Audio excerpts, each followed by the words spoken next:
As pessoas estão obcecadas com proteína. E não é exagero. Dá uma olhada nos rótulos do supermercado. Agora todo mundo faz questão de mostrar quanta proteína tem. Até o ovo, que já é praticamente sinônimo de proteína, vem com essa contagem estampada bem na embalagem. A mistura do bom e velho arroz com feijão agora é fonte de proteína. E carnes e ovos passaram a ocupar o centro do prato do brasileiro. Essa febre tomou conta da classe média, que agora fala em macronutrientes, suplementação e densidade nutricional com a mesma naturalidade de quem pede um cafezinho. E isso tudo acontece em paralelo a uma revolução ainda maior que só está começando por aqui, a das canetinhas emagrecedoras. Essa mudança toda está também reorganizando a indústria de alimentos. Nestlé, Seara, Danone, Perdigão, tá todo mundo correndo para se adaptar. Neste Spotlight eu vou te contar por que a proteína virou uma obsessão, como as canetinhas estão mudando os hábitos e de que forma as empresas aqui no Brasil estão se preparando para essa revolução. Só que antes disso, não esquece de seguir o Invest News, beleza?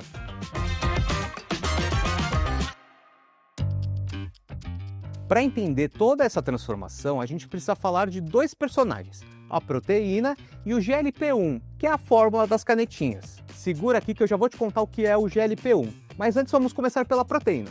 É ela que sustenta os músculos, dá saciedade e ajuda a evitar que o corpo use a própria massa magra como energia. Já o GLP-1 é o mensageiro da saciedade. Sabe quando você sente que o estômago está cheio? É ele que manda esse recado para o cérebro. Medicamentos como Ozempic e Mounjaro imitam exatamente esse hormônio natural. Eles fazem o estômago esvaziar mais devagar e o cérebro entende, já comi o suficiente, viu? Estudos mostram que essas canetinhas podem cortar o apetite de um adulto pela metade. Ao comer menos, a pessoa naturalmente emagrece. Mas o corpo tem uma lógica própria. Quando falta energia, ele tende a usar o músculo primeiro. Ou seja, transforma a proteína em combustível antes de queimar gordura. Para o nosso metabolismo, isso faz todo sentido. Só que para a gente nem tanto, né? Para evitar uma perda de músculo maior, entram em cena as proteínas. Os nutricionistas recomendam mais de 1 grama de proteína por quilo de peso corporal. Parece pouco, mas faz as contas, um bife médio tem em torno de 30 gramas de proteína. Ou seja, para bater essa meta diária é muita carne, ovo, soja e whey ao longo do dia. Então não basta comer menos, é preciso comer melhor. E a indústria está mostrando que entendeu o recado.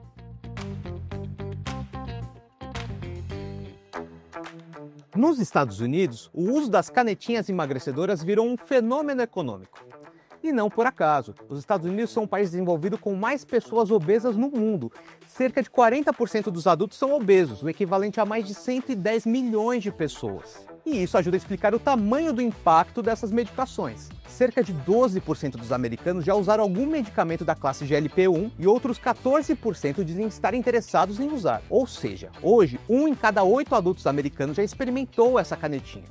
E o número cresce mês a mês. E a mudança no comportamento já começa a aparecer. Segundo uma pesquisa da PwC, os lares americanos com usuários desses medicamentos reduziram em 6% os gastos nos supermercados.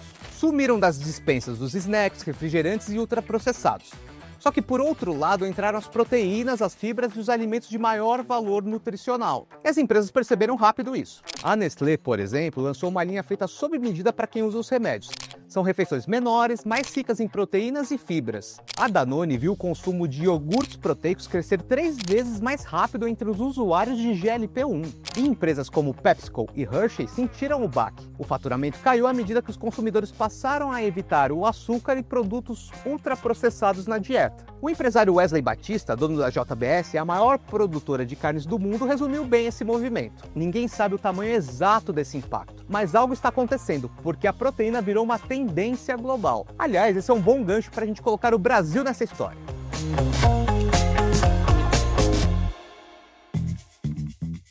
Aqui no Brasil, o uso em massa dos emagrecedores ainda está só começando, mas a indústria já se antecipou. As farmacêuticas estimam que o mercado dos análogos de GLP-1 movimente pelo menos 5 bilhões de reais por ano.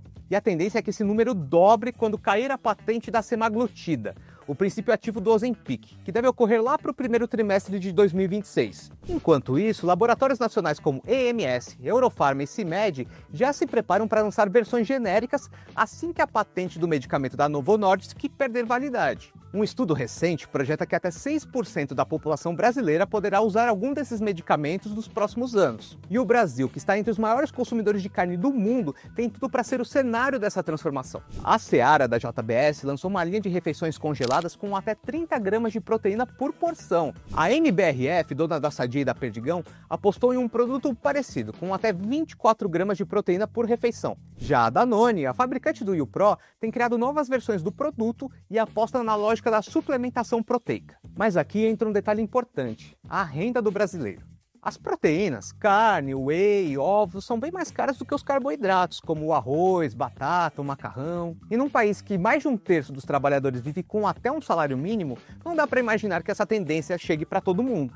Mesmo assim, para quem tiver renda para isso, o futuro já está desenhado. As farmacêuticas preparam as canetinhas, enquanto a indústria de alimentos prepara um prato em que a proteína virou o centro de tudo.